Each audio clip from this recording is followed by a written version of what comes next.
Hello learners, welcome back to our channel remarkable studies. आज की video है part 31 हमारे कैश फ्लो स्टेटमेंट चैप्टर की। इससे पहले का जो पार्ट है पार्ट 30 हमने उसमें डेप्रीसिएशन की इम्पॉर्टेंट एडजस्टमेंट जो है हमने उसे स्टार्ट किया था और हमने ट्रीटमेंट नंबर 1 जो है वो ऑलरेडी समझ लिया है कि हम डेप्रीसिएशन का ट्रीटमेंट नंबर 1 जो है वो हम किस तरह से सॉल्व करते हैं। अगर आपने अभी तक ट्रीटमेंट नंबर 1 नहीं देखा है तो आप उसे ज़रूर देखें। पार्ट 30 का लिंक आपको मिल जाएगा डिस्क्रिप्शन बॉक्स में, आप वहां से चेक कर सकते हैं। चलिए आज हम स्टार्ट करते हैं हमारे डेप्रीसिएशन का ट्रीटमेंट नंबर 2। ये ट्रीटमेंट नंबर 2 जो है ये भी एक बहुत ही इम्पॉर्टेंट ट्रीटमेंट है। ज़्यादातर आपको डेप्रीसिएशन का जो ट्रीटमेंट आता है आपके फाइनल एग्जाम में वो आपको यही ट्रीटमेंट नंबर 2 ही जो है वो पूछा जाता है। चलिए स्टार्ट करते हैं। यहाँ पर हम ट्रीटमेंट नंबर 2 को यूज करते हैं जब when fixed assets are maintained at original cost and accumulated depreciation account is maintained. Treatment number 2 हम तब यूज करते हैं जब हमारा जो फिक्स्ड एसेट है हम उसे कॉस्ट बेसिस ओरिजिनल कॉस्ट के बेसिस पर मेंटेन कर रहे हैं और हम एक्यूमुलेटेड डेप्रीसिएशन का जो है वो अलग से अकाउंट मेंटेन कर रहे हैं। ओरिजिनल कॉस्ट का मतलब है कि हम हमारे फिक्स्ड एसेट के अकाउंट में जो है वो डेप्रीसिएशन को एडजस्ट नहीं करते हैं। डेप्रीसिएशन के लिए हम सेपरेट एक अकाउंट जो है वो मेंटेन करते हैं, ठीक है। तब हम ये ट्रीटमेंट नंबर 2 जो है वो यूज करते हैं। आपको इस ट्रीटमेंट को कब यूज करना है अपने क्वेश्चन में, जब आपको आपके क्वेश्चन में एक्यूमुलेटेड डेप्रीसिएशन अकाउंट के बैलेंसेस जो हैं वो गिवन होंगे आपको आपके क्वेश्चन में। जब आपको डेप्रीसिएशन अकाउंट के बैलेंसेस आपके क्वेश्चन में गिवन होंगे, आपको क्वेश्चन में वर्ड मेंशन होता है एक्यूमुलेटेड डेप्रीसिएशन या फिर आपको प्रोविजन फॉर डेप्रीसिएशन वर्ड भी जो है वो मेंशन कई बार होता है आपके क्वेश्चन में। दोनों का जो मीनिंग है वो सेम है, ठीक है। अगर आपको इन दोनों नेम से बैलेंसेस आपके क्वेश्चन में गिवन है तो इट मीन्स आपको यहाँ पर ट्रीटमेंट नंबर 2 जो है वो यूज करना है।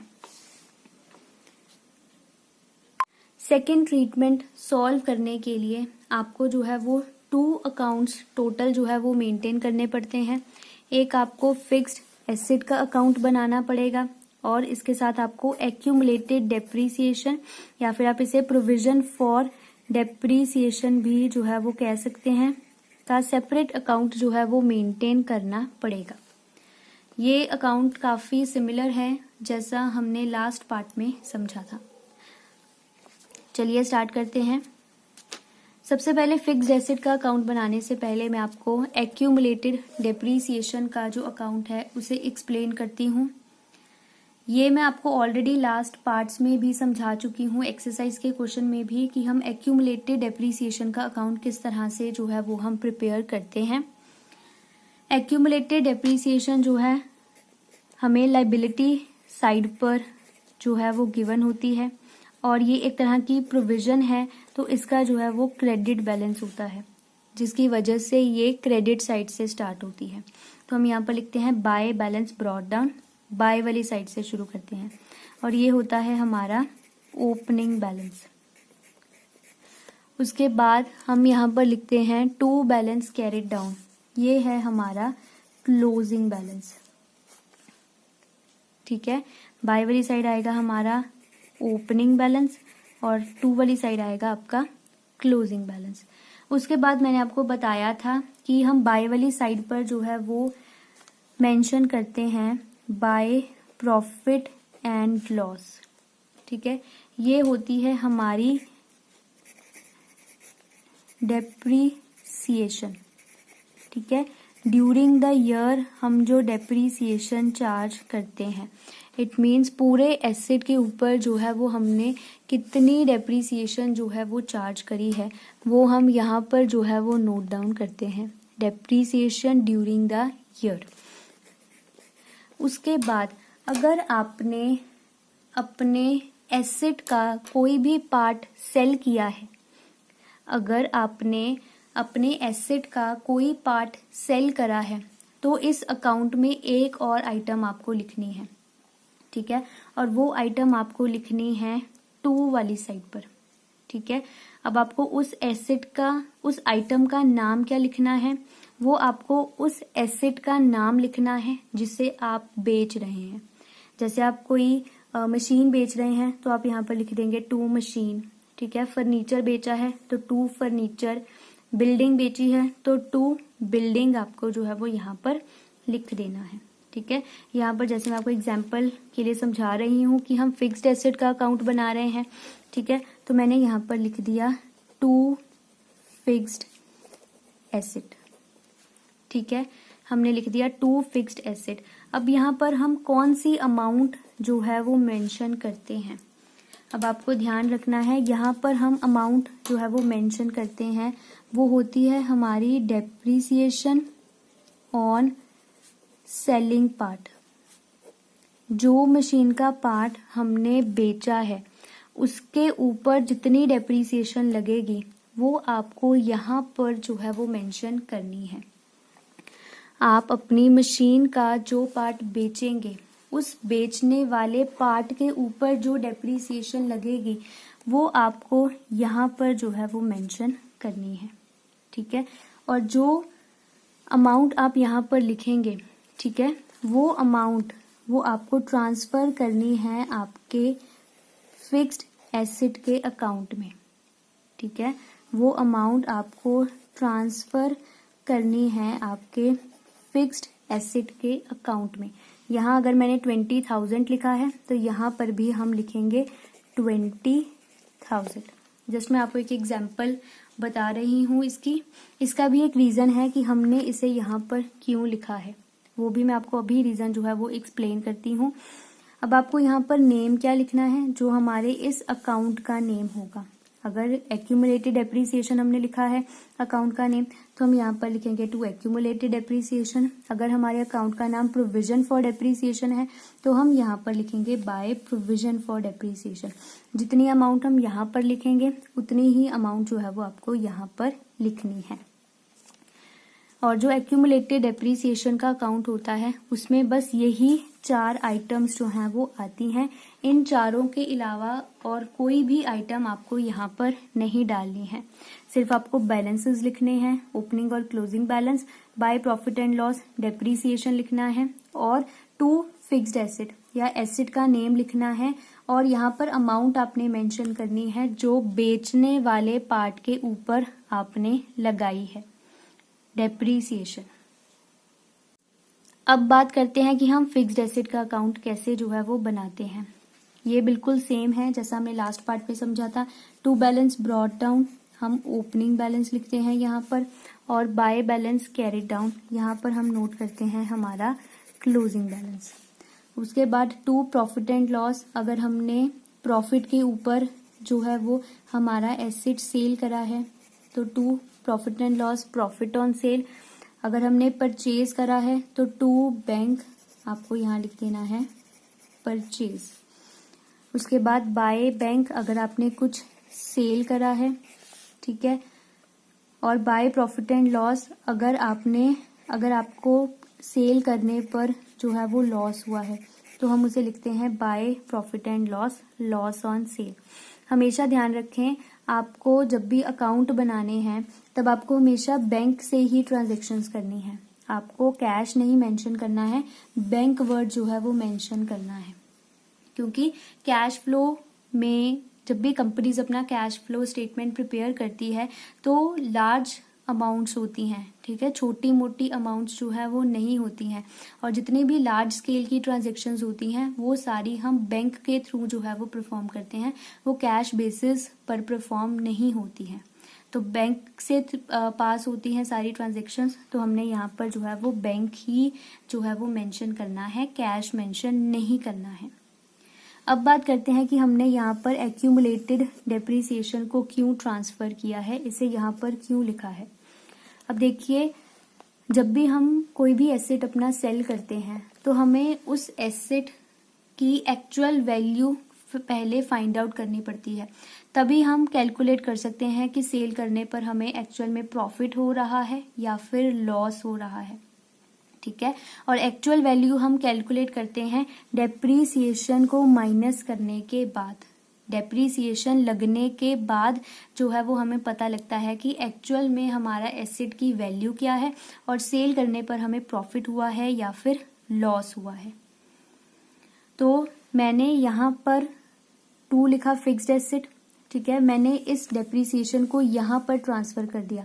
यहाँ ट्रांसफर किस तरह से होना था, अगर वो यहाँ पर डेबिट साइड पर होती, क्योंकि अगर एक आइटम एक अकाउंट में डेबिट साइड पर आ रही है तो दूसरे अकाउंट में जो है वो क्रेडिट साइड पर आएगी। ठीक है, तो डेप्रीसिएशन हम बाय वाली साइड पर जो है वो लिखते हैं। ठीक है, अब जो एसेट मैंने बेचा है, ठीक है, उसकी वैल्यू यहाँ ओपनिंग बैलेंस में इंक्लूडेड है। ठीक है, सेल वैल्यू हमने यहाँ पर लिख दी है। तो अब उसकी एक्चुअल वैल्यू कैलकुलेट करने के लिए हमें डेप्रीसिएशन जो है वो माइनस करनी पड़ेगी, जो एसेट हमने बेचा है। टोटल डेप्रीसिएशन हमने यहाँ लिखी हुई है अपनी। ठीक है, ये टोटल डेप्रीसिएशन है, सिर्फ बेचने वाले पार्ट के ऊपर जो डेप्रीसिएशन है वो हमने यहाँ पर लिखी है। यहाँ पर लिखने से जो है ये डेप्रीसिएशन माइनस हो जाएगी और हमें हमारे एसेट की जो है वो एक्चुअल वैल्यू पता लग जाएगी कि हमारे एसेट की अब एक्चुअल वैल्यू कितनी है, और हमें जो है वो यहाँ से प्रॉफिट और लॉस जो है वो हम कैलकुलेट कर सकते हैं। मैंने आपको लास्ट वीडियो में भी समझाया था कि जो प्रॉफिट और लॉस होता है उसे हमें अपने वर्किंग नोट में जो है वो शो करना पड़ता है कि हमने कैसे कैलकुलेट किया है। वैसे तो बिल्कुल सेम है जैसा हमने लास्ट वीडियो में मैंने आपको समझाया था, पर मैं आपको एक बारी दोबारा जो है वो ये एक्सप्लेन कर देती हूँ कि हमें किस तरह से इसे लिखना है। सबसे पहले आपको वर्किंग नोट में लिखना पड़ता है कैलकुलेशन ऑफ प्रॉफिट और loss on sale of asset. आपको इस तरह से लिखना पड़ेगा। उसके बाद सबसे पहले हम लिखते हैं यहाँ पर कॉस्ट ऑफ एसेट जिसे हमने सेल किया है। उसके बाद हम यहाँ से माइनस करते हैं एक्यूमुलेटेड डेप्रीसिएशन, वो हम यहाँ से माइनस करते हैं। ठीक है, ये एक्यूमुलेटेड डेप्रीसिएशन होती है डेप्रीसिएशन ऑन सेलिंग पार्ट, जो पार्ट हमने एसेट का सेल किया है। ठीक है, सिर्फ बेचने वाले पार्ट के ऊपर जितनी डेप्रीसिएशन लगती है उसे हम यहाँ से माइनस करते हैं। माइनस करने के बाद जो हमारे पास वैल्यू आती है हम उसे कहते हैं return down value, WDV, that is return down value, या फिर बुक वैल्यू, या फिर आप इसे जो है वो नेट वैल्यू भी जो है वो कह सकते हैं। फिर हम अपनी बुक वैल्यू को कंपेयर करते हैं सेल वैल्यू से। ठीक है, सेल वैल्यू से कंपेयर करने के बाद हमें पता लगता है कि हमें प्रॉफिट हुआ है या फिर लॉस हुआ है ऑन सेल। ठीक है, अगर सेल वैल्यू ज्यादा है बुक वैल्यू से तो इट मीन्स हमें प्रॉफिट हुआ है। अगर सेल वैल्यू कम है हमारी बुक वैल्यू से तो इट मीन्स हमें लॉस हुआ है। जैसे मेरे पास बुक वैल्यू है ₹10 अपने एसेट की, जस्ट एज एन एग्जांपल, और सेल वैल्यू है 20। 10 रुपए की आइटम को मैंने 20 रुपीज के ऊपर जो है वो सेल कर दिया। 10 की चीज मैंने 20 में बेच दी है, ज्यादा पर बेची है, इट मीन्स मुझे जो है वो प्रॉफिट होगा 10 रुपीज का। ठीक है, लेकिन अगर मैंने सपोज 20 रुपीज की मेरे पास कोई आइटम थी, ठीक है, जिसकी बुक वैल्यू 20 रुपीज थी और मैंने उसे 10 रुपीज पर बेच दिया। 20 रुपए की चीज मैंने 10 रुपए पर बेची है, कम पर बेची है, तो इट मीन्स मुझे यहाँ पर लॉस होगा 10 रुपीज का। ठीक है, इस तरह से आप कंपेयर करके जो है वो प्रॉफिट और लॉस कैलकुलेट कर सकते हैं। आई होप लर्नर्स आपको अब जो ये कंसेप्ट है ट्रीटमेंट नंबर 2 है डेप्रीसिएशन का, वो आपको क्लियर हो गया होगा। हर क्वेश्चन में आप किसी भी एसेट का अकाउंट बना रहे हैं, उसके साथ उसका एक्यूमुलेटेड डेप्रिसिएशन का अकाउंट बना रहे हैं, वो हमेशा इसी तरह से ही बनेगा जैसा मैंने यहाँ पर बनाया है। सिर्फ यहाँ पर एसेट का नाम चेंज हो जाएगा, बाकी सब कुछ जो है वो सेम रहेगा। चलिए अब हम इसकी एक एग्जाम्पल सॉल्व करते हैं, जिससे आपको ये कंसेप्ट और अच्छे से जो है वो क्लियर हो जाएगा। चलिए अब मैं आपको बता देती हूँ कि आपने जो ये आइटम्स हैं अकाउंट्स की, आपको इन्हें जो है वो कहाँ पर लिखना है। ठीक है, सबसे पहले जो ये बिल्कुल सेम है जो मैंने आपको लास्ट पार्ट में समझाया था। जो ये है टू प्रॉफिट एंड लॉस, ठीक है, ये हुआ है प्रॉफिट ऑन सेल। इसे हम माइनस करते हैं जब हम अपने नॉन कैश या नॉन ऑपरेटिंग आइटम्स को एडजस्ट करते हैं।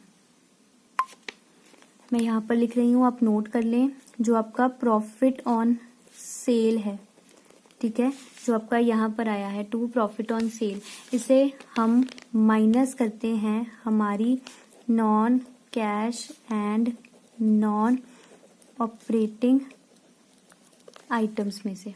ठीक है, उसके बाद जो ये प्रॉफिट ऑन जो ये बाय प्रॉफिट एंड लॉस है, लॉस ऑन सेल, इसे हम प्लस करते हैं हमारे non cash and non operating expenses में। यहाँ पर आप इनकम्स भी लिख सकते हैं। ठीक है, उसके बाद जो ये हमने डाला है बाय प्रॉफिट एंड लॉस, ठीक है, डेप्रीसिएशन है जो, ठीक है, जो ये है बाय प्रॉफिट एंड लॉस, जो हमने डेप्रीसिएशन लगाई है पूरे साल की, ठीक है, इसे भी हम जो है वो प्लस करते हैं हमारी non cash and non operating expenses में। ठीक है, जो हमने ये डेप्रीसिएशन डाली है टू फिक्स्ड एसेट, इसका आपको और कहीं भी यूज नहीं करना है, ये सिर्फ हमें अकाउंट प्रिपेयर करने के लिए ही चाहिए होती है। ठीक है, और जो हमने यहाँ पर डाली है एक्यूमुलेटेड डेप्रीसिएशन, इसका भी क्वेश्चन में और कहीं भी यूज नहीं आएगा, ये भी हम अकाउंट कंप्लीट करने के लिए ही जो है वो डालते हैं।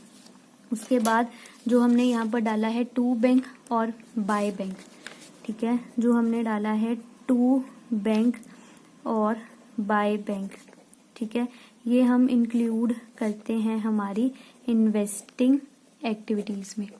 ये भी मैंने ऑलरेडी समझाया है पार्ट 8 में कि हम इन्हें इन्वेस्टिंग एक्टिविटीज में किस तरह से जो है वो मेंशन करते हैं। देखिए यहाँ पर आपको एक एग्जाम्पल मेंशन है और आपको फिक्स्ड एसेट का अकाउंट बनाना है, और फिक्स्ड एसेट में आपको यहाँ पर मशीन की इंफॉर्मेशन जो है वो दी गई है। हमें यहाँ पर मशीन का अकाउंट जो है वो बनाना है। सबसे पहले देखिए आपको ओपनिंग बैलेंस दिया गया है मशीन का और क्लोजिंग बैलेंस दिया गया है। उसके बाद आपको क्वेश्चन में बताया गया है opening balance of accumulated depreciation, accumulated depreciation का ओपनिंग बैलेंस और क्लोजिंग बैलेंस आपको दोनों दिए गए हैं। उसके बाद आपको लिखा गया है during the year a machine costing 40,000 with its accumulated depreciation of 24,000 was sold for 20,000।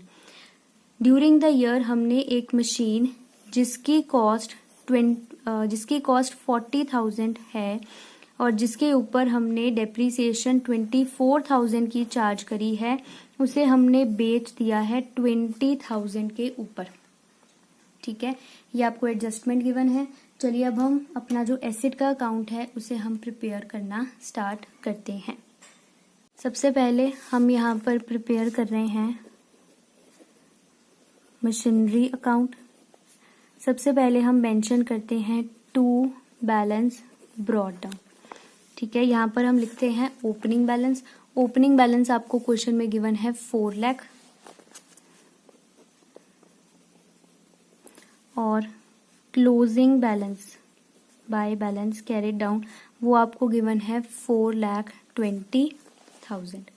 4,20,000 जो है वो आपको क्लोजिंग बैलेंस दिया गया है। उसके बाद आपको प्रोविजन फॉर एक्यूमुलेटेड डेप्रीसिएशन के भी जो है वो बैलेंसेस गिवन है, हम उसका भी अकाउंट बना लेते हैं बाय बैलेंस ब्रॉट डाउन, और इधर आएगा to balance carried down. Opening balance आपको दिया गया है 1 लाख, ये हम लिख देंगे यहाँ पर 1 लाख, और क्लोजिंग बैलेंस आपको दिया गया है 1,10,000। ठीक है, 1,10,000 जो है वो आपको क्लोजिंग बैलेंस दिया गया है, हमने उसे भी नोट कर लिया है। अब सबसे पहले आप अपना वर्किंग नोट में जो है वो प्रॉफिट और लॉस कैलकुलेट कर लें। आपको कैलकुलेट करना है प्रॉफिट और लॉस ऑन सेल। सबसे पहले आपको जो है वो यहाँ पर लिखना होता है कॉस्ट ऑफ एसेट। हम यहाँ पर मशीन बना रहे हैं तो मैं यहाँ पर लिख रही हूँ कॉस्ट ऑफ मशीन। मशीन की कॉस्ट आपको क्वेश्चन में दी गई है 40,000। ठीक है, 40,000। उसके बाद हम इसमें से माइनस करते हैं एक्यूमुलेटेड डेप्रीसिएशन, वो डेप्रीसिएशन जो हमने बेचने वाले पार्ट के ऊपर लगाई है। देखिए आपको क्वेश्चन में गिवन है 40,000 की मशीन है with its accumulated depreciation of 24,000। इस मशीन के ऊपर हमने 24,000 की जो है वो एक्यूमुलेटेड डेप्रीसिएशन चार्ज करी है, तो हम यहाँ से माइनस कर देंगे 24,000। इसे माइनस करने के बाद हमारे पास आ जाएगी हमारी रिटर्न डाउन वैल्यू या फिर बुक वैल्यू, और इसे माइनस करने के बाद जो है वो आपके पास आ जाएगा 16,000। 40,000 माइनस 24,000 है 16,000। ठीक है, ये हमारी बुक वैल्यू आ गई। बुक वैल्यू को हम कंपेयर करते हैं सेल वैल्यू के साथ। सेल वैल्यू आपको जो है वो आपके क्वेश्चन में गिवन है 20,000। हमने एसेट जो है वो 20,000 का जो है वो सेल किया है। ठीक है, अब देखिए यहाँ पर जो सेल वैल्यू है वो ज्यादा है बुक वैल्यू से। 16,000 की आइटम को हमने 20,000 के ऊपर सेल कर दिया है, ज्यादा पर सेल कर दिया है, तो इट मीन्स हमें यहाँ पर जो है वो प्रॉफिट होगा। Profit on sale equal to 4,000। 4,000 का जो है वो हमें यहाँ पर प्रॉफिट हुआ है। अब चलिए अब इन आइटम्स को हम अपने अकाउंट में जो है वो फिल कर लेते हैं। सबसे पहले सबसे ऊपर हमने लिखा है एक्यूमुलेटेड डेप्रीसिएशन, जो डेप्रीसिएशन हमने बेचने वाले पार्ट के ऊपर लगाई है 24,000, वो हम लिखते हैं यहाँ पर एक्यूमुलेटेड डेप्रीसिएशन के अकाउंट में। तो हम एसेट बना रहे हैं, अकाउंट बना रहे हैं मशीन के अकाउंट का, मशीन का, तो आपको यहाँ पर लिख देना है टू मशीन। ठीक है, एक्यूमुलेटेड डेप्रीसिएशन हमने लगाई है 24,000 की, ये हमारे पास आ गया 24,000। आप नीचे लिख दें साथ में ब्रैकेट में डेप्रीसिएशन ऑन सोल्ड पार्ट। उसके बाद इस अकाउंट में एक और चीज आती है जो है by profit and loss depreciation during the year, जो टोटल डेप्रीसिएशन होती है जो हम हमारे एसेट के ऊपर जो है वो चार्ज करते हैं। अब आपको क्वेश्चन में इस डेप्रीसिएशन जो आपको टोटल डेप्रीसिएशन दी होती है या आपको प्रोवाइडेड ड्यूरिंग द ईयर या चार्ज ड्यूरिंग द ईयर लिखा हो, ठीक है, अब वो आपको यहाँ पर गिवन नहीं है। तो मैंने आपको ऑलरेडी बताया है कि इस अकाउंट में बस जो है वो यही चार चीजें आती हैं, तो हमें यहीं से जो है वो इस अकाउंट को अब बैलेंस करना है। तो अब आपको इसे बैलेंस कैसे करना है, देखिए बड़ी साइड कौन सी है जिसका टोटल अभी ज्यादा है, वो है हमारी डेबिट साइड। डेबिट साइड का जो टोटल है वो आप लिख लीजिए 1,34,000। ठीक है, इन दोनों को प्लस करने के बाद, उसके बाद अगर मैं इसमें से 1 लाख माइनस कर दूं तो यहाँ पर बच रहा है 34,000 और फिर इस साइड का टोटल हो जाएगा 1,34,000। इट मीन्स जो डिफरेंस बच रहा था यहाँ पर मैंने उसे डाल दिया बाय P&L में एज बैलेंसिंग फिगर और हमारा ये अकाउंट जो है वो कंप्लीट हो गया है। ज्यादातर ऐसे ही क्वेश्चन आता है कि आपको 3 चीजें गिवन होती हैं, जो एक चीज बच जाती है आप उसे as a balancing figure calculate कर लेते हैं। कई बार आपको ये डेप्रीसिएशन जो है बाय प्रॉफिट एंड लॉस ये क्वेश्चन में गिवन होती है, बट जो सेलिंग पार्ट के ऊपर डेप्रीसिएशन लगती है वो क्वेश्चन में जो है वो मिसिंग होती है। ठीक है, वो क्वेश्चन में मिसिंग होती है, तो हम इसे एज अ बैलेंसिंग फिगर भी निकाल सकते हैं अगर आपको ये बाय प्रॉफिट एंड लॉस जो है वो क्वेश्चन में दिया गया है। चलिए अब हमारा ये वाला अकाउंट कंप्लीट हो गया है। अब हम अपना जो मशीनरी का अकाउंट है इसे भी जो है वो हम कंप्लीट कर लेते हैं। अब देखिए हमने यहाँ कैलकुलेट किया है प्रॉफिट ऑन सेल, ठीक है। प्रॉफिट को हम लिखते हैं यहाँ पर to profit and loss, bracket में आप लिख दें प्रॉफिट। प्रॉफिट हुआ है हमें 4000 का, 4000 हमने लिख दिया यहाँ पर। उसके बाद हम यहाँ पर डालते हैं बाय बैंक सेल। सेल हमें बताया गया था कि हमने 20,000 की सेल करी है, सेल हमने लिख दिया यहाँ पर। अब हम प्रॉफिट डाल चुके हैं तो अब हम यहाँ पर जो सेल है वो नहीं डालेंगे। अब उसके बाद जो ये हम डेप्रिसिएशन लिखी है हमने यहाँ पर प्रोविजन के अकाउंट में, ठीक है, टू मशीनरी, ये जो है वो आपको करनी है ट्रांसफर यहाँ पर। तो मैं यहाँ पर लिख दूंगी बाय एक्यूमुलेटेड डेप्रीसिएशन, अमाउंट आ जाएगी 24,000। आप यहाँ चाहे तो ब्रैकेट में लिख सकते हैं डेप्रीसिएशन ऑन सोल्ड पार्ट। अब देखिए यहाँ पर अब जितनी चीजें हमें क्वेश्चन में गिवन थी या जितनी इस अकाउंट में आती हैं वो हमने जो है वो सारी डाल ली हैं। अब आपको क्या करना है, इस अकाउंट को बैलेंस करना है। डेबिट साइड का टोटल और क्रेडिट साइड दोनों का टोटल जो है वो इक्वल होना चाहिए। अब देखिए अगर मैं यहाँ पर क्रेडिट साइड का टोटल करूं तो क्रेडिट साइड का जो टोटल है वो आ रहा है 464,000, ठीक है। लेकिन जो ये मशीन वाली साइड है इसका टोटल 464,000 नहीं बन रहा है, इसमें अभी 60,000 का जो है वो इस साइड पर बैलेंस बच रहा है। अगर आप इस साइड को प्लस 464 में से अगर आप 4 लाख और 4,000 माइनस कर देंगे तो अभी भी 60,000 का जो डिफरेंस है वो इस साइड पर बच रहा है। अब आप देखिए मैंने आपको बताया है कि अगर यहाँ 2 वाली साइड डिफरेंस बच रहा है, अब आप चेक कीजिए अपने फॉर्मेट में कि 2 वाली साइड हम और कौन सी चीजें जो हैं वो डाल सकते हैं। प्रॉफिट एंड लॉस आता है, अगर हमें प्रॉफिट हुआ है वो हम ऑलरेडी डाल चुके हैं प्रॉफिट। अब बस एक ही चीज बची है टू बैंक परचेज, तो हम यहाँ पर जो है वो डिफरेंस डाल देंगे टू बैंक परचेज, ये आएगा हमारा बैलेंसिंग फिगर।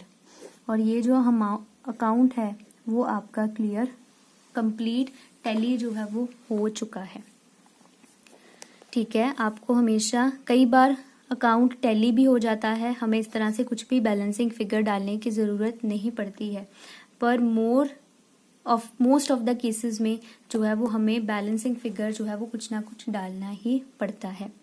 एसेट्स बाय वाली साइड भी डिफरेंस बच जाता है कई बार, वो भी हम सॉल्व करेंगे एक्सरसाइज के क्वेश्चन में, ये भी पॉइंट जो है वो आता है। तो आप किसी भी पार्ट को मिस मत कीजिएगा, सभी पार्ट को ध्यान से समझिएगा ताकि आपको सभी अकाउंट्स जो हैं वो क्लियर हो जाएं, आपको किस तरह से प्रिपेयर करने हैं। आई होप लर्नर्स अब आपको ये वीडियो ये पार्ट ये अच्छे से क्लियर हो गया होगा कि हम डेप्रीसिएशन का ट्रीटमेंट नंबर 2 किस तरह से सॉल्व करते हैं। ये एक बहुत ही इम्पॉर्टेंट ट्रीटमेंट है, ज़्यादातर आपको पेपर में यही ट्रीटमेंट नंबर 2 जो है वो पूछा जाता है। चलिए अब हम मिलेंगे अपने नेक्स्ट पार्ट में, तब तक के लिए अगर आपने चैनल सब्सक्राइब नहीं किया है तो आप इसे सब्सक्राइब ज़रूर करें, वीडियो को लाइक ज़रूर करें और शेयर ज़रूर करें। Thank you.